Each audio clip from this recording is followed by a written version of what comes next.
Hello students, in our previous videos we have discussed exercise 2.5. Today we are going to discuss some questions from exercise 2.6. तो सबसे पहले हम discuss कर रहे हैं क्वेश्चन नंबर 1। यहाँ पे हमें एक इक्वेशन गिवन दी हुई है 8x - 3 divided by 3x is equal to 2। तो इसे सॉल्व करना है हमें, यानी कि हमें फाइंड करनी है value of x।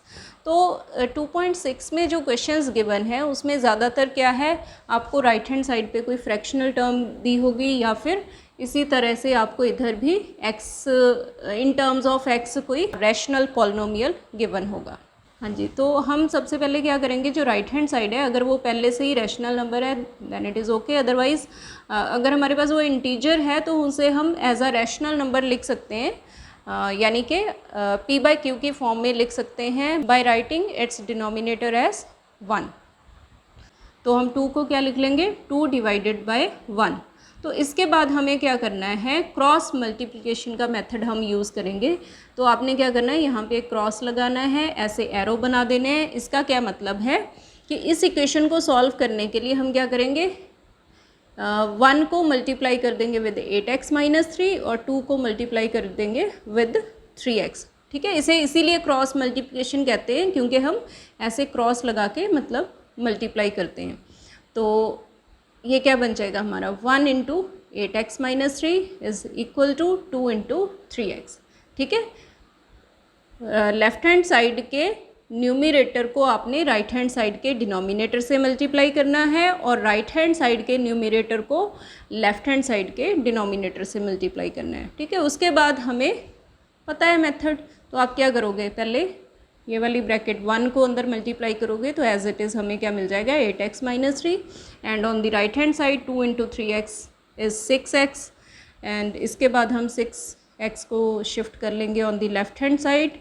So we get 8x - 6x is equal to 3। ठीक है, -3 को राइट हैंड साइड पे शिफ्ट करेंगे then will get +3 and so 8x - 6x is 2x equal to 3 and so x is equal to 3/2। So x is equal to 3/2 is the required solution. हाँ जी, next हम discuss कर रहे हैं question number 7। Question number 7 क्या है, the denominator of a rational number is greater than its numerator by 8 if the numerator is increased by 17 and denominator is decreased by 1, the number obtained is 3/2।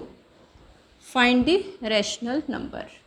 हमें क्या दिया हुआ है कि एक rational number का डिनोमिनेटर उसके न्यूमरेटर से कितना ज़्यादा है, 8।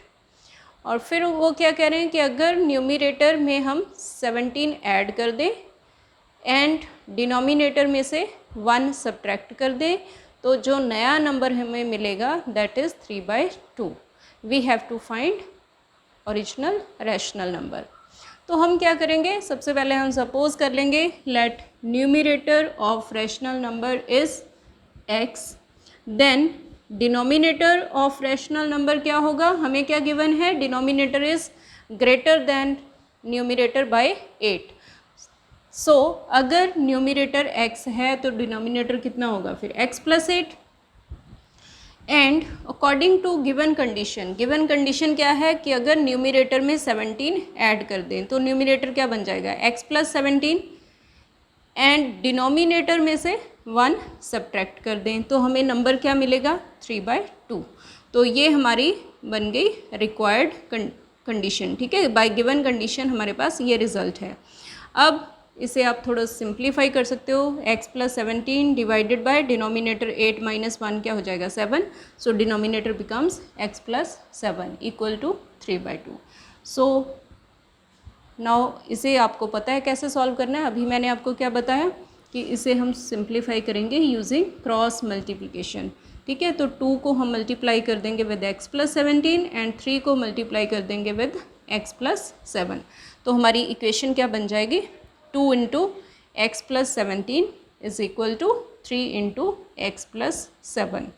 ठीक है, इसके बाद हम इसे सिंप्लीफाई कर लेंगे, 2 को मल्टीप्लाई करके हमें क्या मिल जाएगा, 2x + 17 × 2 = 34, and on the right hand side 3 into x that is 3x, 3 into 7 that is 21. ठीक है, फर्दर सिंप्लीफिकेशन के लिए हम x वाली टर्म्स को लेफ्ट हैंड साइड पे शिफ्ट कर लेते हैं एंड विदाउट x जो टर्म्स हैं उन्हें राइट हैंड साइड पे शिफ्ट कर लेंगे so that we get 2x minus 3x is equal to 21 minus 34. Now 2x minus 3x that is minus x and 21 minus 34 that is minus 13. तो minus x क्या आ गया minus 13, तो x क्या होगा फिर ऑब्वियसली 13. ठीक है, माइनस माइनस हमारा कैंसिल हो जाएगा so we get x is equal to 13. ठीक है, x की वैल्यू मिल गई हमें. हाँ जी, अब x क्या था हमारा numerator. So numerator of rational number is 13 and so denominator of rational number क्या था greater than numerator by 8, so it becomes 13 plus 8 that is 21. अब हमें numerator भी पता है denominator भी पता है, so we can write rational number. So rational number is 13 divided by 21. So it is the required solution.